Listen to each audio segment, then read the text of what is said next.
नवरात्रि में रोजाना करें इस व्रत का पाठ। शैलपुत्री से लेकर सिद्धदात्री तक सभी 9 देवियां देंगी शुभ आशीष, घर में बरसेगी कृपा। एक समय बृहस्पति जी ब्रह्मा जी से बोले, हे ब्रह्मा श्रेष्ठ, चैत्र व आश्विन मास के शुक्ल पक्ष में नवरात्र का व्रत और उत्सव क्यों मनाया जाता है? इस व्रत का क्या फल है? इसे किस प्रकार करना उचित है? पहले इस व्रत को किसने किया, सो विस्तार से कहिए। बृहस्पति जी का ऐसा प्रश्न सुनकर ब्रह्मा जी ने कहा, हे बृहस्पति, प्राणियों के हित की इच्छा से तुमने बहुत अच्छा प्रश्न किया। जो मनुष्य मनोरथ पूर्ण करने वाली दुर्गा, महादेव, सूर्य और नारायण का ध्यान करते हैं, मनुष्य धन्य है। यह नवरात्र व्रत संपूर्ण मनोकामनाओं को पूर्ण करने वाला है। इसके करने से पुत्र की कामना वाले को पुत्र, धन की लालसा वाले को धन, विद्या की चाहने वाले को विद्या, सुख की इच्छा वालों को सुख मिलता है। इस व्रत को करने से रोगी मनुष्य रोग से दूर हो जाता है, मनुष्य की संपूर्ण विपत्तियां दूर हो जाती है, घर में समृद्धि की वृद्धि होती है, बंध्या को पुत्र प्राप्त होता है, पापों से छुटकारा मिल जाता है, मन का मनोरथ सिद्ध हो जाता है। जो मनुष्य इस नवरात्र व्रत को नहीं करता है अनेक दुखों को भोगता है और कष्ट और रोग से पीड़ित हो, अंगहीनता को प्राप्त होता है, उसके संतान नहीं होती, वह धन धान्य से रहित हो, भूख और प्यास से व्याकुल घूमता फिरता है तथा संज्ञाहीन हो जाता है। जो साधवा स्त्री इस व्रत को नहीं करती, पति सुख से वंचित और नाना दुखों को भोगती है। यदि व्रत करने वाला मनुष्य सारे दिन का उपवास न रह सके तो एक समय पर भोजन करे, 10 दिन बांधों सहित नवरात्र की कथा का श्रवण करे। हे बृहस्पति, जिससे पहले इस महाव्रत को किया है वह कथा मैं तुम्हें सुनाता हूँ, सावधान होकर सुनो। इस व्रत का ब्रह्मा का वचन सुनकर बृहस्पति जी ने ब्राह्मण मनुष्यों को कल्याण करने के लिए व्रत के इतिहास से मेरे लिए कहो, सावधान होकर सुन रहो, आपकी शरण में आए हुए कुछ पर कृपा करो। ब्रह्मा जी बोले, प्राचीन काल में मनोहर नगर में पीठक नाम का एक अनाथ ब्राह्मण रहता था। भगवती दुर्गा का भक्त था। उसके संपूर्ण सद्गुणों से युक्त सुमति नाम की एक अत्यंत सुंदरी कन्या उत्पन्न हुई। वह कन्या सुमति अपने पिता के बालकाल में अपनी सहेलियों के साथ क्रीड़ा करती हुई इस प्रकार बढ़ने लगी जैसे शुक्ल पक्ष के चंद्रमा की कला बढ़ती हो। उसका पिता प्रतिदिन जब दुर्गा की पूजा करने होम किया करता था तब उस समय नियम से वहां उपस्थित रहती। एक दिन सुमति अपनी सखियों के साथ खेल में लग गई और भगवती के पूजन में उपस्थित नहीं हुई। उसके पिता को पुत्री को ऐसी असावधानियां देखकर क्रोध आया और वह पुत्री से कहने लगा, दुष्ट पुत्री, आज तूने भगवती का पूजन नहीं किया, इस कारण मैं किसी कुष्ठ रोगी या दरिद्र मनुष्य के साथ तेरा विवाह करूंगा। पिता का ऐसा वचन सुन सुमति को बड़ा दुख हुआ और पिता से कहने लगी, हे पिता, आपकी कन्या हूँ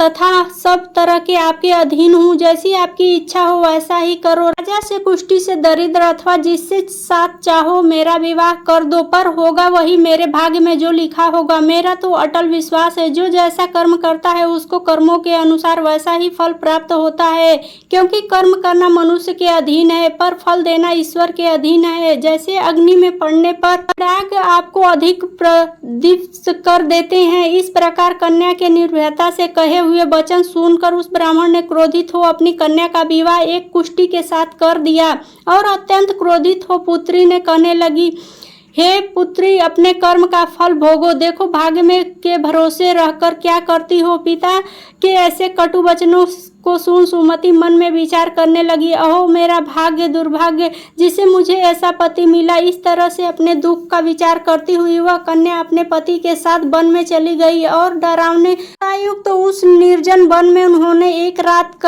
बड़े कष्ट से व्यतीत की और गरीब बालिका की ऐसी दशा देख देवी भगवती ने पूर्व पुण्य के प्रभाव से प्रकट हो गई। सुमति से कहा, हे देवी ब्रह्माणी, मैं तुमसे प्रसन्न हूँ, तुम चाहो वर मांग सकती हो। भगवती दुर्गा का यह वचन सुनकर ब्रह्माणी ने कहा, आप कौन हैं, मुझसे क्यों? ब्रह्माणी का वचन सुनकर कहा, आदि शक्ति भगवती हूँ मैं, ब्रह्म विद्या सरस्वती हूँ, प्रसन्न होकर प्राणियों को दुख से सुख प्रदान करती हूँ। ब्रह्माणी ने तुम जैसे पूर्व जन्म के पूर्व प्रभाव से प्रसन्न हूँ। तुम्हारे पूर्व जन्म का वृत्तांत सुनाती हूँ, सुनो। तू पूर्व जन्म में निषाद भील की स्त्री थी और अति पतिव्रता थी। एक दिन पति निषाद चोरी की चोरी करने लगा। तुम दोनों सिपाहियों को पकड़ लिया और ले जाकर जेल खाने में कैद कर दिया। उस लोगों ने तुमको ऐसे पति को भोजन नहीं दिया। इस प्रकार नवरात्र के दिनों में तुमने न कुछ खाया न कुछ जल पिया। इस प्रकार 9 दिन नवरात्र का व्रत हो गया। ब्रह्माणी उस दिनों से जो व्रत हुआ, इस व्रत का प्रभाव प्रसन्न होकर तुम्हें मनवांछित वर देती हूँ। तुम्हारी जो इच्छा हो सो मांगो। यह प्रकार दुर्गा ने वचन सुन ब्रह्माणी से बोली, अगर तुम मुझ पर प्रसन्न हो तो दुर्गे मैं आपको प्रणाम करती हूँ। कृपा करके मेरे पति का कोढ़ ठीक कर दो। देवी ने कहा, उन दिनों तुमने जो व्रत किया था उस व्रत से एक दिन का पुण्य पति के कोढ़ दूर करने के लिए अर्पण करो। उस पुण्य के प्रभाव से तेरा पति कोढ़ से मुक्त हो जाएगा। ब्रह्मा जी बोले। इस प्रकार देवी के वचन सुन ब्रह्माणी बहुत प्रसन्न हुई। पति को निरोग करने की इच्छा से जब उसने तथास्तु ठीक है ऐसा वचन कहा तो उसके पति का शरीर भगवती दुर्गा की कृपा से कुष्ठ रोग से रहित हो अति क्रांतिवान हो गया। वह ब्रह्माणी पति के मनोहर देह को देखकर देवी की करने लगी, हे दुर्गे, आप दुर्गति दूर करने वाली, तीनों लोकों का संतान हरने वाली, समस्त दुखों को दूर करने वाली, रोगी मनुष्य को निरोग करने वाली, प्रसन्न हो मनवांछित वर देने वाली, कुष्ठों को नाश करने वाली, जगत की माता हो। हे अम्बे, तुम निरपराध अबला मेरे पिता ने कुष्ठी मनुष्य के साथ विवाह कर दिया, से निकाल दिया। पिता ने तिरस्कृत निर्जर वन में विचार नहीं किया तो आपने मेरा इस विपदा से उद्धार किया। हे देवी, आपको प्रणाम करती हूँ, मेरी रक्षा करो। ब्रह्मा जी बोले, हे बृहस्पति, उस ब्रह्माणी की ऐसी स्तुति सुन देवी बहुत प्रसन्न हुई और ब्रह्माणी ने कहा, हे ब्रह्माणी, तेरे उदयाल नामक अति बुद्धिमान, बलवान, कृतिवान और जितेंद्रित पुत्र शीघ्र उत्पन्न होगा, ऐसा वर प्रदान देती हूँ। ब्रह्माणी ने फिर कहा, हे ब्रह्माणी, और जो कुछ मेरी इच्छा हो मांग ले। भगवती दुर्गा का ऐसा वचन सुन सुमति ने कहा, हे भगवती दुर्गे, अगर आप मुझ पर प्रसन्न हैं तो कृपा करके नवरात्र व्रत की विधि और उसके फल का विस्तार से वर्णन करें। महात्मा।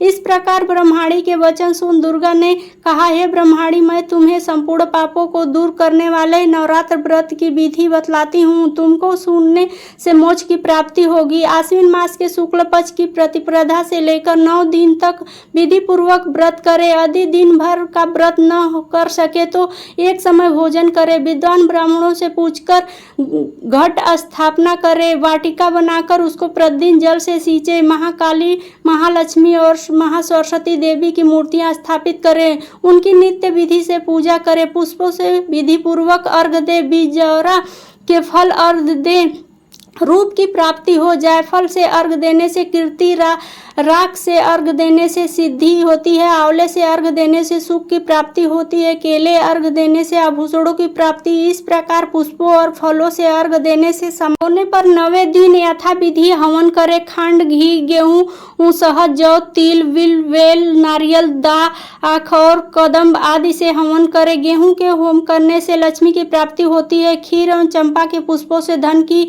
और बेल पत्रों से तेज व सुख प्राप्ति होती है। आंवले से कीर्ति और केले से पुत्र की, कमल से राज सम्मान की और दाखों से संपदा की प्राप्ति होती है। खांड, घी, नारियल, शहद और तिल तथा फलों से होम करने से मनोवांछित वस्तु की प्राप्ति होती है। व्रत के करने वाला का मनुष्य विधि विधान से होम कर आचार्य को अत्यंत नम्रता से प्रणाम करे और यज्ञ की सिद्धि के लिए इसे दक्षिणा दे। प्रकार बताया हुई विधि से अनुसार व्यक्ति व्रत करता है तो उससे सब मनोरथ सिद्ध होते हैं, इसमें तनिक भी संदेह नहीं है। इस 9 दिनों में जो कुछ दान किया जाता है उसका करोड़ों गुना फल मिलता है। इस नवरात्र व्रत में अश्वमेध यज्ञ का फल मिलता है। ब्रह्माणी इस संपूर्ण मनोकामनाओं को पूर्ण करने वाले उत्तम व्रत को तीर्थ, मंदिर अथवा घर में विधि के अनुसार करे। ब्रह्मा जी बोले, हे बृहस्पति, इस प्रकार ब्रह्माणी को व्रत की विधि और फल बताकर देवी अंतर्ध्यान हो गई। जो मनुष्य या स्त्री इस व्रत को भक्ति पूर्वक करता है वह इस लोक में सुख प्राप्त कर अंत में दुर्लभ मोक्ष को प्राप्त होता है। बृहस्पति, इस दुर्लभ व्रत का महात्म्य है जो मैंने तुम्हें बतलाया है। यह सुन बृहस्पति जी आनंद से प्रफुल्लित होकर ब्रह्माणी से कहने लगे, ब्रह्मांड अपने कुछ पर अति कृपा करो, मुझे इस नवरात्र के व्रत का महाया। ब्रह्मा जी बोले, हे बृहस्पति, यह देवी भगवती शक्ति संपूर्ण लोकों का पालन करने वाली हैं। इस महादेवी के प्रभाव को कौन जान सकता है। बोलो देवी भगवती की जय। प्लीज़ वीडियो को लाइक, शेयर और सब्सक्राइब जरूर करें। धन्यवाद।